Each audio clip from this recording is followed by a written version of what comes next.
Out here in Wyoming back in 1877, the wind doesn't just blow, it scours. It strips the warmth from your bones and the hope from your heart.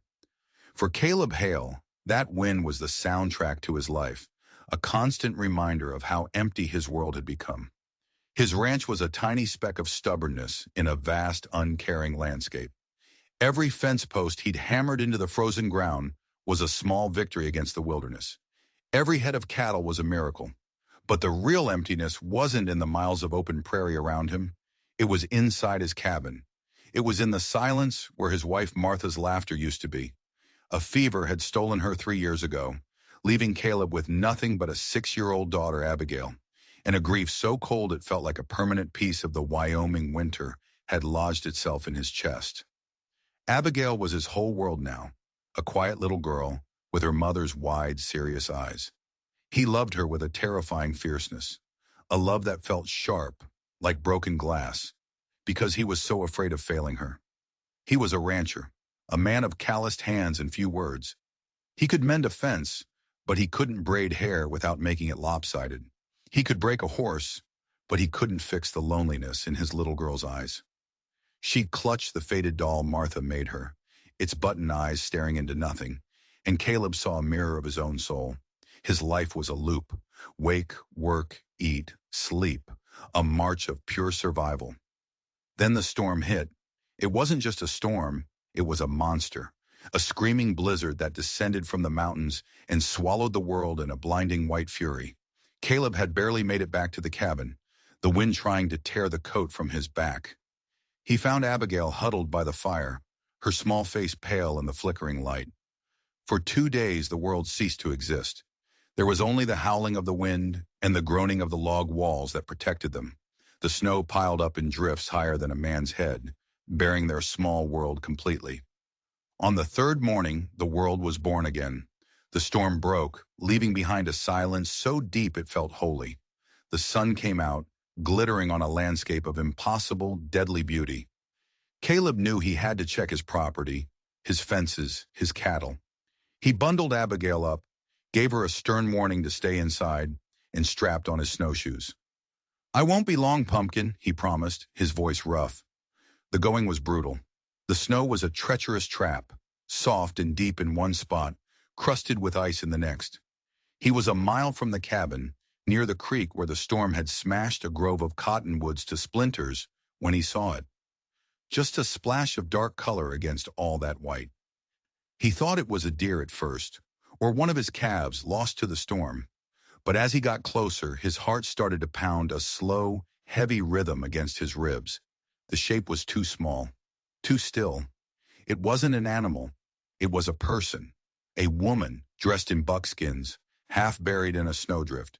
He approached slowly, rifle ready, his mind racing. Relations with the local tribes were a fragile thing.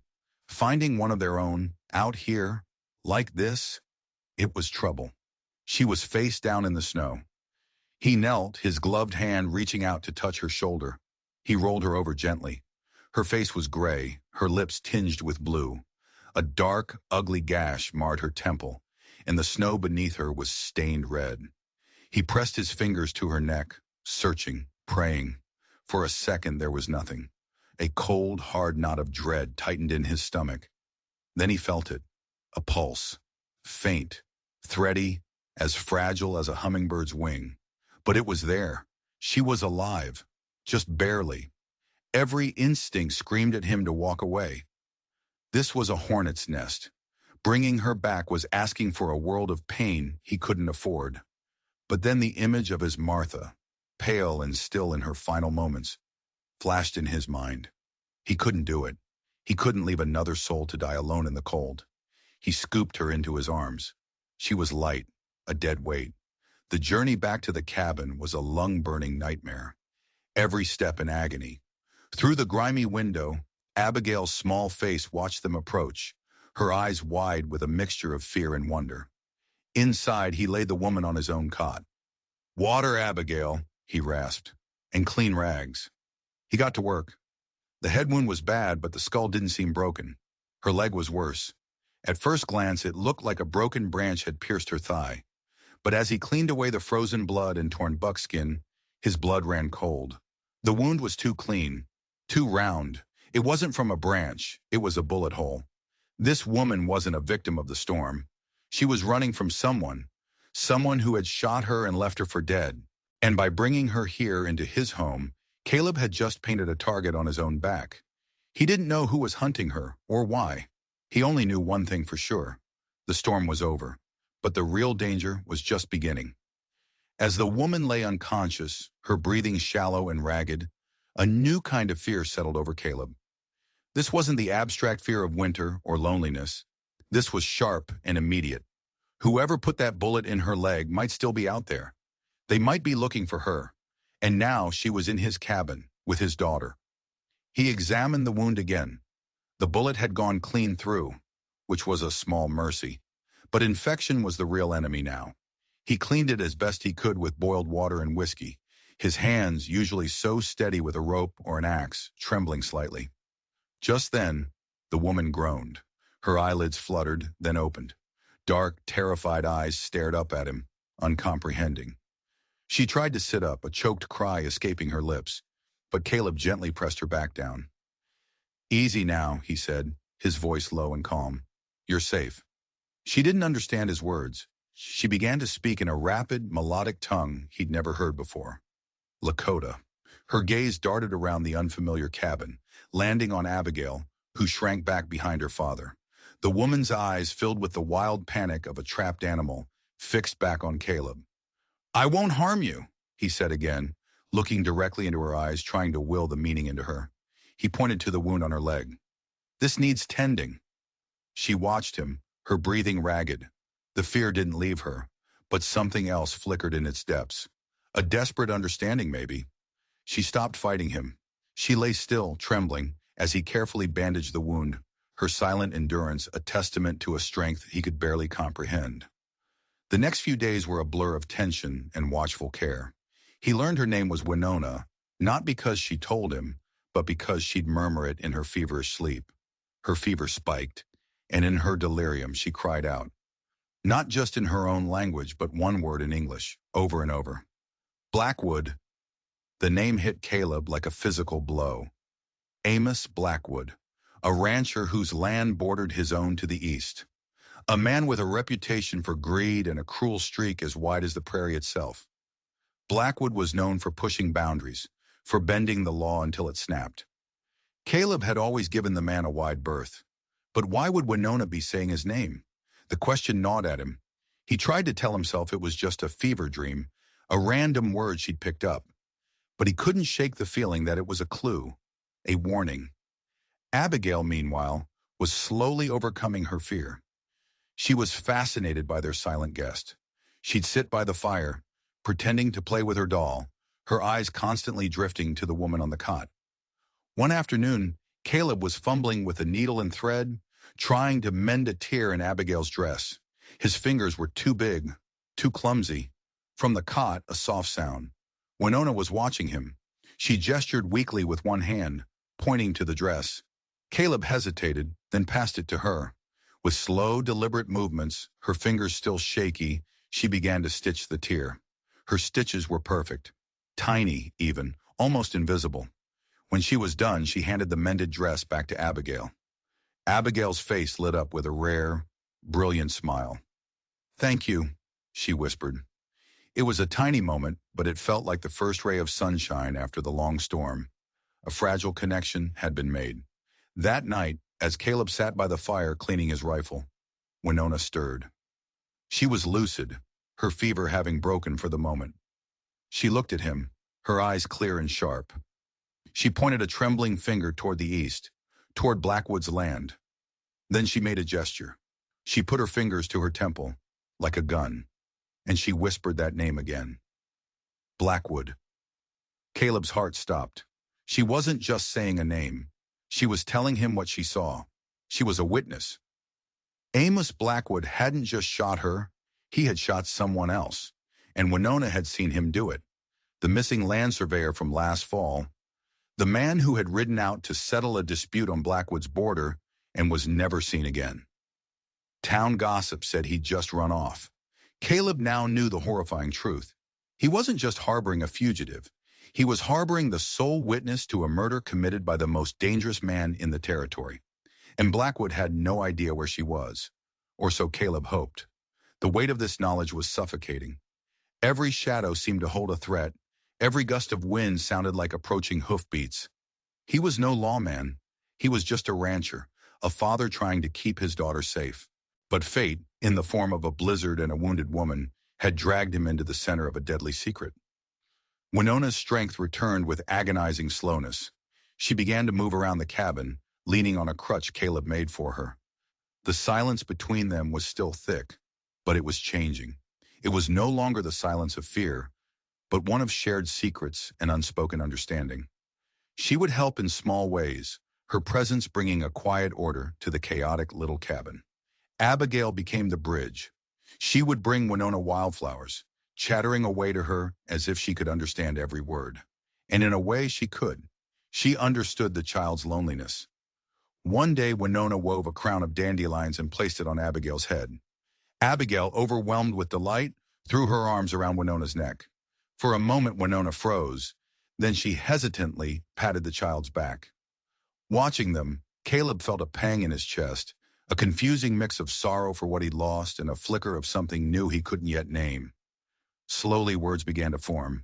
They taught each other, pointing at objects. Cup, water, fire. One day she touched her own chest. Winona, he touched his. Caleb, he pointed to his daughter. Abigail. A small, genuine smile touched Winona's lips for the first time. It transformed her face, chasing away the shadows of pain and fear.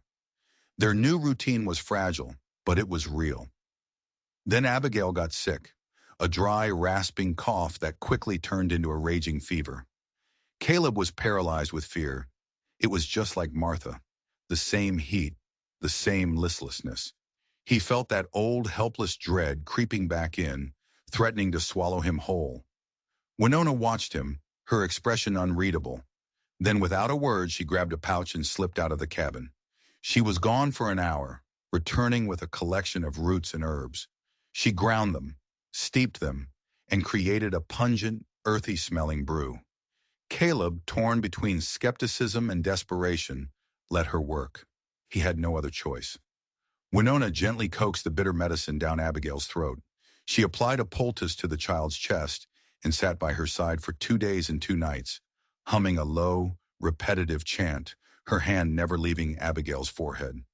Slowly, miraculously, the fever broke. On the 3rd morning, Abigail sat up, weak but smiling. Caleb looked at Winona, his throat thick with emotion. "Thank you," he managed to say. "You saved her."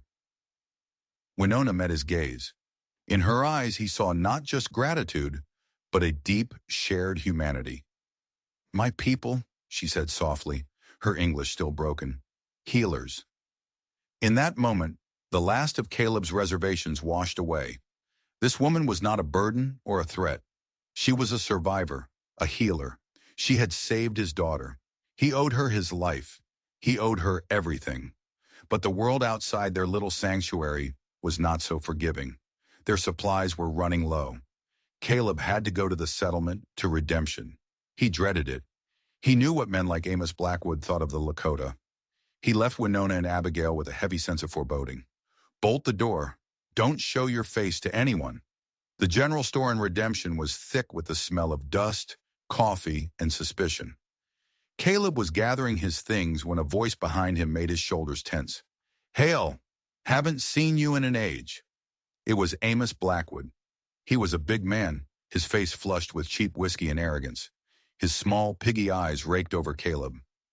"Heard the storm hit you hard," Blackwood said, a fake sympathy in his voice.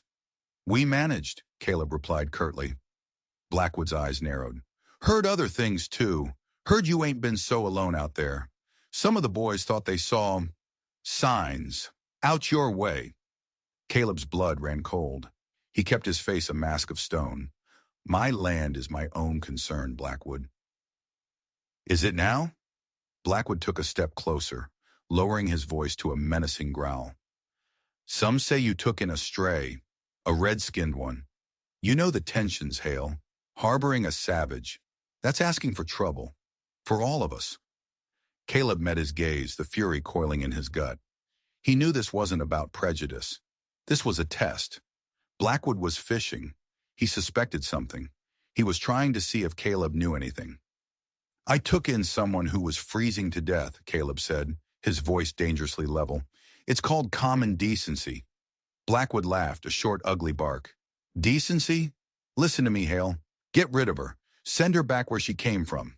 You got till the end of the week, or we'll come out and do it for you. The threat was unmistakable. It wasn't just a warning, it was a promise. Blackwood wasn't going to let the only witness to his crime live, and he was going to use Caleb's neighbors and their fear as his weapon. Caleb rode home in a cold fury, his mind racing. Blackwood wasn't just going to come for Winona. He would come for all of them. He would come to silence her, and he'd burn the whole ranch to the ground to cover his tracks. He explained the situation to Winona. He saw the old fear return to her eyes, but it was quickly replaced by a hard resolve. I go, she said quietly. No trouble for you. No, Caleb said, the word coming out with more force than he expected. He looked at her, at the quiet strength that had saved his daughter, at the woman who had brought a flicker of light back into his desolate life. The thought of her leaving, of being hunted down by Blackwood, was unbearable. This is your home now. We don't run. A silent understanding passed between them. This was no longer just her fight. It was his too. Abigail, sensing the terrible gravity of the moment, ran to Winona and clutched her hand. Don't go, she pleaded. Winona looked down at the child and then back at Caleb. A grim pact was sealed without another word. They would stand their ground. They would face this together. But as Caleb looked out the window at the vast, empty prairie, a terrifying thought struck him. They were two adults and one small child against a man who owned half the valley and had a dozen hired guns ready to do his bidding. How could they possibly survive? The week passed in a state of suspended dread. Every day that dawned felt like a borrowed one. Caleb worked with a frantic energy, his eyes constantly scanning the horizon. He wasn't just mending fences, he was fortifying his home. He reinforced the door with an iron bar, checked the hinges on the wooden shutters, and cleaned and oiled his rifle and shotgun until they gleamed. He stockpiled ammunition on the mantelpiece, each brass cartridge a small, grim promise of the violence to come. He felt a change in himself. The weary resignation that had defined him for 3 years was gone, burned away by a cold, protective rage. He was no longer just surviving. He was preparing for war. Inside the cabin, the atmosphere was just as tense, but Winona's quiet strength was a steadying anchor.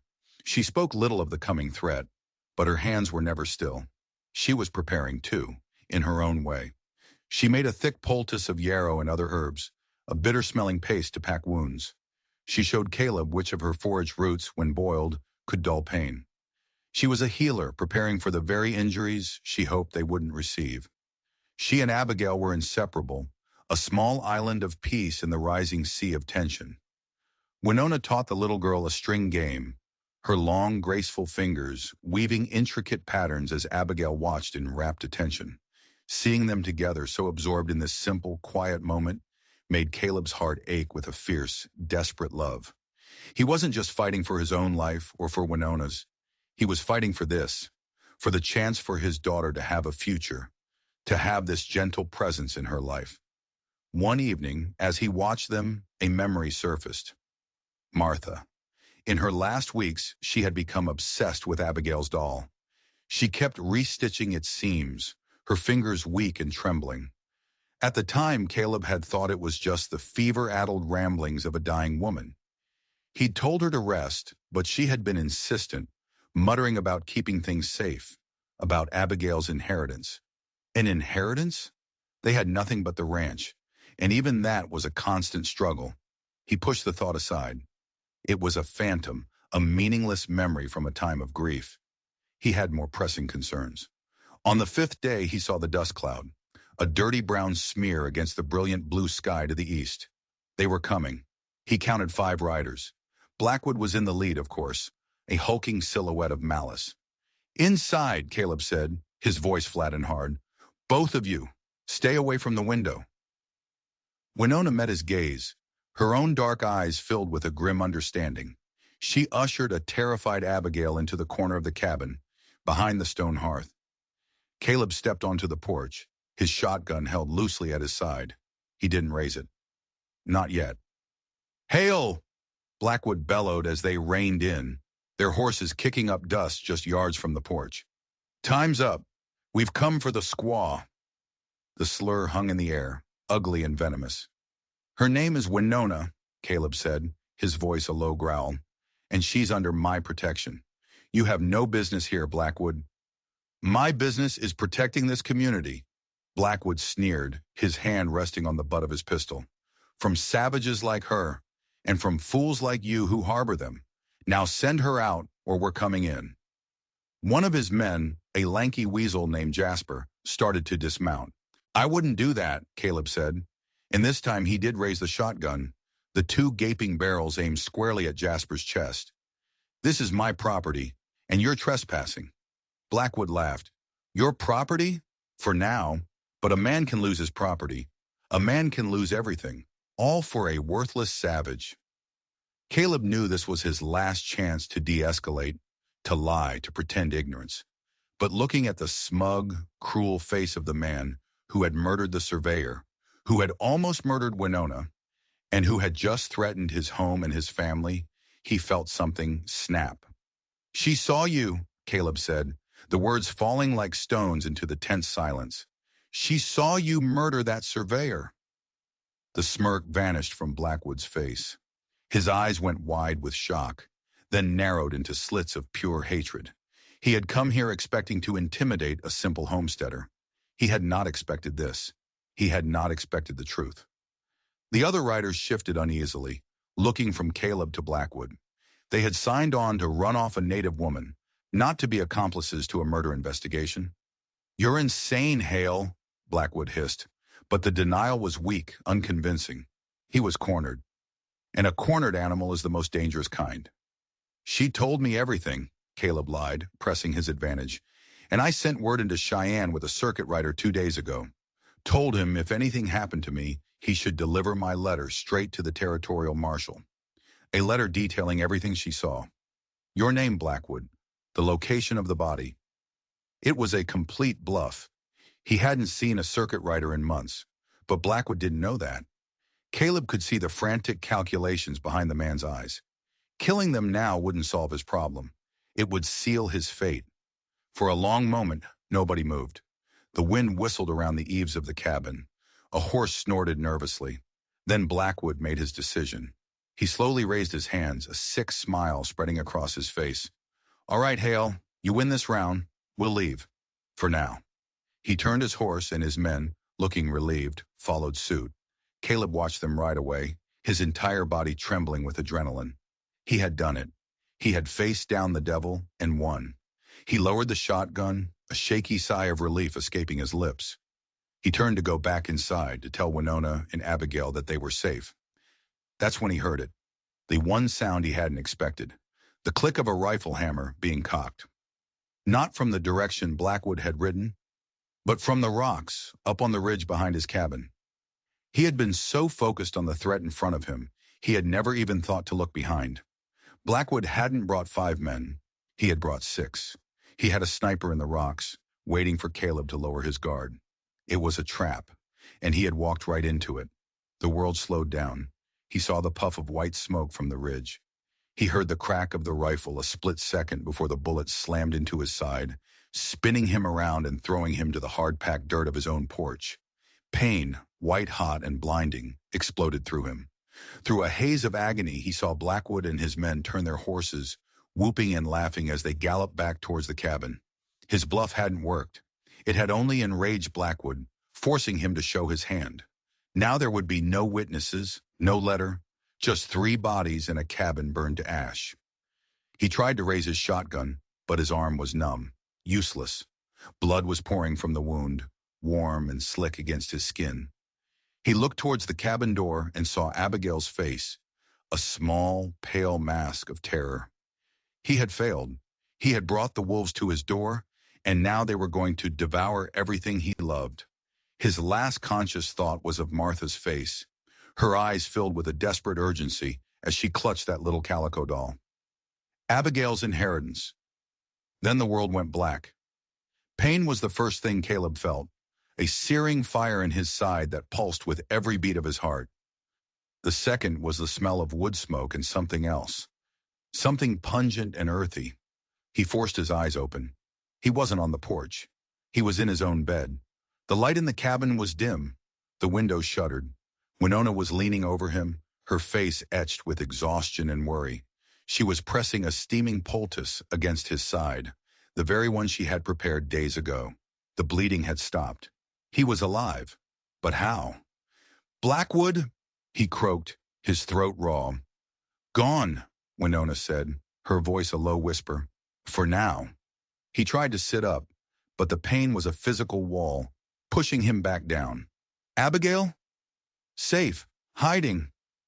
He couldn't understand. He had seen the sniper. He had felt the bullet. He had seen Blackwood's men charging back. How were they still alive? Winona seemed to read his mind. They came, she said, her eyes dark with the memory. But another came too. Before Caleb could ask what she meant, the cabin door creaked open. A man stepped inside, ducking his head to clear the low frame. He was older, with a weathered face and eyes that had seen too much. He carried a repeating rifle with the casual ease of a man who was born with it in his hands. It was Nathaniel Shaw, the quiet rancher who lived a few miles west. Caleb had seen him in town a handful of times, a man of few words who kept to himself. But Shaw wasn't supposed to be here. You're a hard man to kill, Hale, Shaw said, his voice a low, gravelly rumble. He walked over to the bed and looked down at Caleb's wound. Winona did good work. That bullet was lodged against a rib. Another inch and you'd be gone. Caleb stared at him, confused. Shaw? What are you doing here? How did you... Shaw pulled up a stool and sat down, resting the rifle across his lap.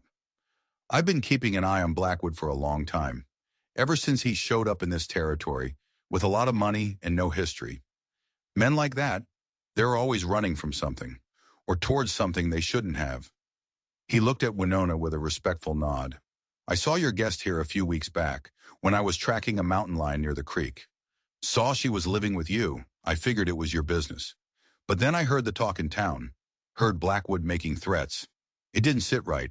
A man like Blackwood doesn't get that worked up over prejudice alone. He was scared, so I decided to keep a closer watch. He had been on the ridge that afternoon, watching Blackwood's party from a distance. He'd seen the whole exchange. He'd seen Caleb's bluff, and he'd seen the sixth man, the sniper, that Blackwood had hidden in the rocks. Blackwood's man fired, Shaw said, his voice grim. So I fired back. He won't be bothering anyone again. He had single-handedly driven them off. Blackwood and his men, thinking they were walking into an ambush with more shooters than just Shaw, had panicked and fled. Caleb was stunned into silence. The quiet, unassuming rancher next door was a deadly shot with a rifle and nerves of steel. But that wasn't even the most shocking part. You need to understand something, Caleb, Shaw said, his gaze intense.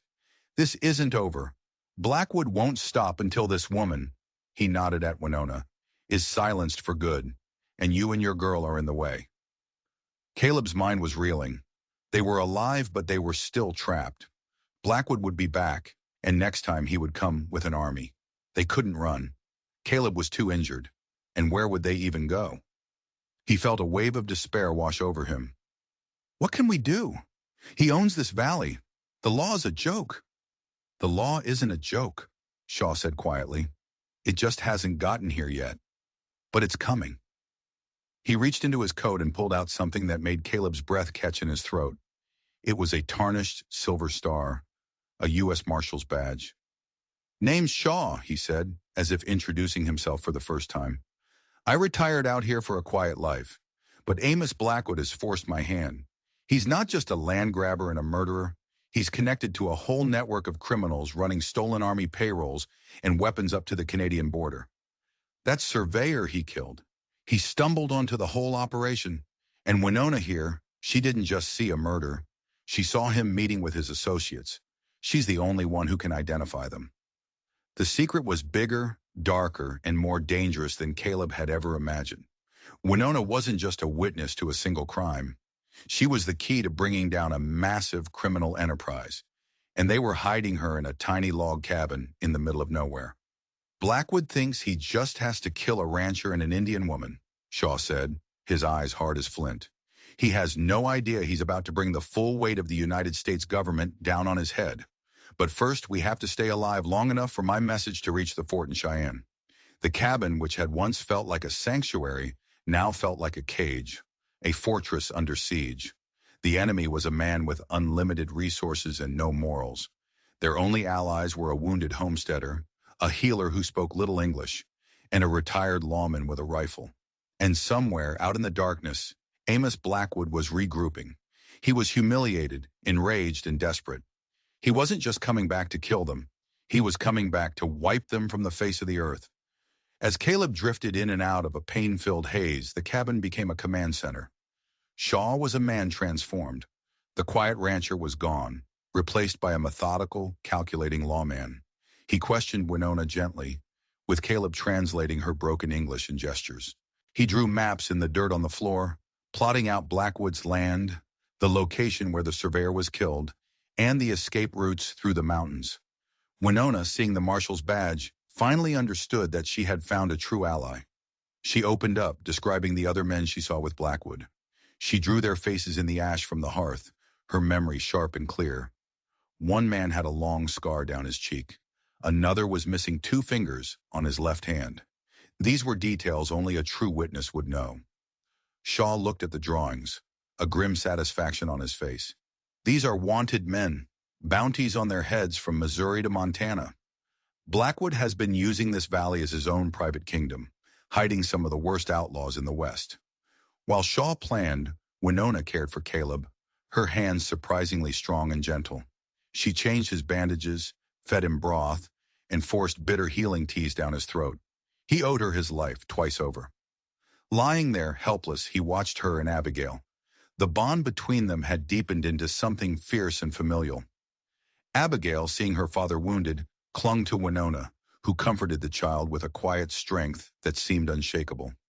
This small, broken group of people, a wounded father, a traumatized witness, a terrified child, and a retired lawman, was all that stood between Blackwood and absolute power in this valley. The memory of Martha and the doll kept nagging at Caleb. Abigail's inheritance. It was a loose thread he couldn't stop pulling at. "Abigail," he rasped from his bed. "Pumpkin, bring me your doll. Dolly." Abigail looked at Winona, who nodded. The little girl brought the faded calico doll and placed it in Caleb's good hand. He felt its familiar shape, the lumpy cotton stuffing, the button eyes. He remembered Martha's frantic stitching in those final days. What had she been trying to tell him? He ran his thumb along a seam on the doll's back. It felt thicker, clumsier than the rest. It was Martha's last piece of work, sewn with a dying woman's urgency. Using his pocket knife, Caleb carefully picked at the stitches. The thread gave way, revealing a small opening. Inside the cotton stuffing was a tightly folded piece of oilskin. His hands trembled as he unfolded it. Shaw and Winona watched, their curiosity piqued. It wasn't one document, it was 2. The first was a piece of paper, brittle with age. It was the original deed to his land, signed and sealed by the territorial governor. He looked at the boundaries. His eyes widened. The map showed his property extending all the way to the river, including the fertile bottomland that Blackwood had claimed as his own years ago, saying the original markers were wrong. Blackwood hadn't just claimed it, he had stolen it, but it was the second document that made his blood run cold. It was a letter written in Martha's familiar, elegant hand. "My dearest Caleb," it began. "If you are reading this, then my worst fears have come true, and that terrible fever has taken me. But I fear it was no ordinary sickness. Dr. Miller refused to come from town, saying we were too far out. But I know it is because he is in Amos Blackwood's pocket. Caleb, Blackwood is a wicked man. He is stealing land from his neighbors, changing markers, forging documents. He tried to buy our bottomland, and you refused. I fear this sickness is his answer. He wants our land, Caleb. He wants the water rights from the river. He will stop at nothing. I have hidden the true deed inside Dolly. Do not let him take it. This land is Abigail's inheritance. It is all we have. Protect it. Protect our girl. I will love you always. Martha. Caleb stared at the letter, the words blurring through his tears. The grief he had carried for 3 years was suddenly sharpened with a new terrible edge of rage. Martha hadn't just died. She had been murdered, denied care by a corrupt doctor on Blackwood's payroll. It was a slower, more insidious kind of murder than a bullet, but it was murder all the same. This fight was no longer about a stranger named Winona or a murdered surveyor. It was about Martha. It was about avenging his wife and protecting the only thing she had left for their daughter. He handed the letter and the deed to Shaw. The marshal read them, his face hardening into a granite mask. This changes everything, Shaw said. This deed gives you legal claim to the very land Blackwood is using for his operations. He didn't just want it for grazing. It's his access point to the mountain passes. Without it, his entire smuggling route is cut off. He'll kill us all to keep it, Caleb whispered. Yes, Shaw agreed. He will, which is why we have to be ready. He looked at the maps he'd drawn on the floor, then at the deed. A plan was beginning to form in his eyes, a desperate, dangerous gamble. He thinks you're just a rancher, Caleb. He thinks you're wounded and trapped. He doesn't know what you've just found, and he doesn't know that we're about to use his own greed to spring a trap on him. Shaw explained the plan. Blackwood's entire operation depended on that stolen land. The deed was the one thing that could destroy him legally. He would do anything to get it, so they would let him know they had it. It was insane. It was like waving a red flag at a rampaging bull. I have a man I trust, a former deputy, living on the other side of the valley, Shaw said. He can get word to the fort, but it will take him 2 days to get there, and 2 days for the cavalry to get back. We need to buy 4 days of time. We need to make Blackwood wait. The plan was to use Jasper, Blackwood's weaselly henchman, the one who had tried to dismount first. Shaw knew him to be a coward, motivated only by money and self-preservation. Shaw would ride out, let himself be captured, and offer Jasper a deal. Betray Blackwood in exchange for the reward money on the other outlaws and a full pardon. The bait would be the deed. Shaw would tell them that Caleb was willing to trade the deed for safe passage out of the territory. Blackwood will never believe it, Caleb said. He will, Shaw insisted, because his greed is bigger than his brain. The idea of getting that deed without a fight, of securing his little kingdom for good, will be too tempting to resist. He'll agree to a trade, and it will buy us the time we need. It was a long shot, a desperate play, but it was the only one they had. That night, under the cover of darkness, Shaw slipped away. The next 24 hours were the longest of Caleb's life. He lay in bed, his sides screaming in protest, listening to the wind, imagining all the ways the plan could go wrong. Winona sat by the window, a silent sentinel, her eyes scanning the dark prairie. Abigail slept fitfully, her small hand clutching Winona's. Just after dawn, they saw a single rider approaching. It was Jasper, alone. He carried a white flag. He stopped 100 yards from the cabin.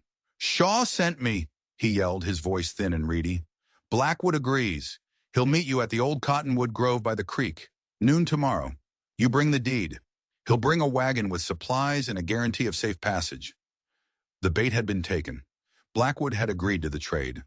But as Caleb watched Jasper turn and ride away, a cold knot of certainty formed in his gut.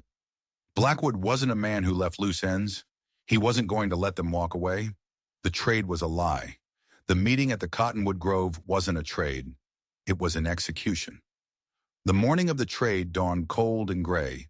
The sky was the color of slate, pressing down on the prairie, heavy with unspoken threats. Caleb, with Winona's help, managed to get to his feet. Every movement was an agony, but the fire of Martha's letter burned hotter than the pain. He dressed slowly, strapping on his gun belt. Shaw had returned in the dead of night, his face grim. "Jasper took the deal," he confirmed. "But you're right, Blackwood's lying. He'll have men hidden all around that grove. The second he has that deed in his hand, they'll open fire." "So we don't go," Caleb said. "We have to," Shaw replied. "The cavalry is on its way, but they're still 2 days out. We have to keep Blackwood focused on us here. We just aren't going to walk into his trap. We're going to spring our own. Shaw's new plan was even crazier than the first. He and Caleb would go to the meeting place as agreed, but Winona wouldn't be with them. She would take Abigail up to the high ridge, the same ridge where Blackwood's sniper had hidden, with Shaw's powerful repeating rifle. Blackwood will be watching the cabin, Shaw explained. He'll be so focused on the grove, he won't be looking up. Winona, can you shoot? Winona looked at the rifle, then at Shaw. She picked it up, feeling its weight. She nodded once, a firm, confident gesture. She had learned to shoot to hunt for her people. She was a better shot than most men, Caleb knew. The final piece of the plan was the deed itself. Caleb wouldn't be carrying the real one. He'd spent the previous night creating a passable forgery. The real deed and Martha's letter were now hidden safely away. You're going to give him the fake, Shaw said, and as soon as he realizes what it is, we make our move. Jasper will be our signal. He's going to create a diversion. That's our window. It was a suicidal plan, built on the hope that a cowardly traitor would find his nerve at the right moment. An hour before noon, Winona and Abigail slipped out the back of the cabin. Winona carried the rifle and a small pouch of food and water. She looked back at Caleb, her dark eyes conveying a world of unspoken words. Fear, resolve, and a fierce, protective loyalty. Be safe, she whispered. Caleb watched them disappear into the rocky landscape. His heart felt like it was being squeezed in a vice. He was sending his daughter and the woman he cared for, into the heart of the danger. It's the only way, son, Shaw said gently, clapping a hand on his shoulder. Now let's go meet the devil. They rode out together, two lone figures against the vast empty prairie. As they approached the cottonwood grove, Caleb could feel eyes on him from every direction. The place was crawling with Blackwood's men, hidden in the brush, behind the rocks. It was a perfectly laid ambush. Amos Blackwood was waiting for them in the center of the grove, sitting on his horse, a smug, triumphant look on his face. The supply wagon was there, just as Jasper had promised, a thin veil of legitimacy over a field of murder. Hail! Blackwood boomed, his voice dripping with false cordiality. Glad to see you've come to your senses. Now, the deed. Caleb reached into his coat, his hand closing around the forged document. He held it out. The safe passage first. My word is as good as yours. Blackwood chuckled. Let's not play games. He nodded to one of his men, who dismounted and began walking towards Caleb. Caleb looked around, searching for Jasper. He saw him sitting on his horse near the edge of the clearing, his face pale and sweaty. Their eyes met for a fraction of a second. Now, Caleb thought. Do it now. Jasper seemed to hesitate, his nerve failing. Blackwood's man was getting closer. He reached out a hand for the deed. Caleb's heart hammered against his ribs. The plan was falling apart. Then from the ridge, a single sharp crack of a rifle shot echoed through the grove. It wasn't aimed at Blackwood or his men. The bullet kicked up a puff of dust 10 feet in front of Blackwood's horse. It was a signal, Winona's signal. The shot shocked everyone into a frozen tableau. Blackwood stared up at the ridge in disbelief, his perfect ambush suddenly compromised. In that moment of confusion, Jasper found his courage. He's got us surrounded, boss, Jasper screamed, pulling his pistol and firing it into the air. It's a trap, chaos erupted. Blackwood's men, thinking they were under attack from a larger force, broke cover, firing wildly into the trees. It was the diversion Shaw needed.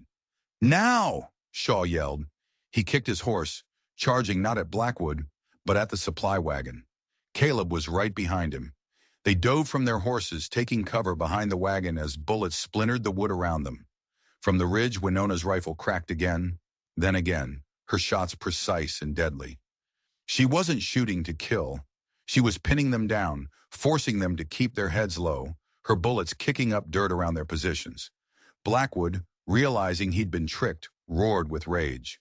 Forget the deed! Kill them! Kill them all!